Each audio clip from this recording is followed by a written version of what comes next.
maxaantii maanta waxaan rabnaa inaan ka hadlo waxay tahay dhaqanka mise culture-ka ee ummad kastu leedahay.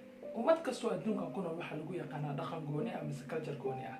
marka Soomaaliya mise qofka markuu Soomaali yahay mid ka hadlaya wadankii ma ahane waa jinsiyadda la dhaho Soomaali oo ah qof kastoo Soomaali ah dhaqan noocee ayaa leenahay war values mise qiimo noocee ummadeena leeyihiin.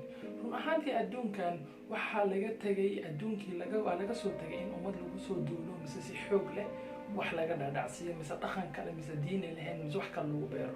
laakiin waxa adduunka waxaa la isticmaalaa wax la dhaho soft powers micnaheedu waxay tahay waxaa la isticmaalayaa aalado ka duwan mise xirfado ka duwan. example oo kale filmaanta Hollywood kana aragno waxay promote garanayaan western values iyo qiimaha Mareykanka leeyahay iyo Mareykanka inuu awood leeyahay oo kale. marka Soomaaliya oo kale waxa hadda aad ugu sii tagaynaan waxa kamid ah dhaqankeeni waxa markasta aad ugu sii tagaynaa waxay tahay value waa ninka Soomaaliga waxyaalihii lagu gari jiray waagii hore way sii dhumayaan. micnaheedu waxay tahay ilaa yar baa hadda hartay marka jiilkan aniga kamid ah hadda jooga hadaba sidaan nahay kuwa mustaqbalka soo socda sida noqonaya marka waxa laga leeyahay mise visionka laga leeyahay ma ahan hadda waa 100 sano hadda soo socdo. marka hadda saan nahay kamera marka ilmaha sii dhalaan sidee ku noqonaya dhaqan Soomaaliyeed.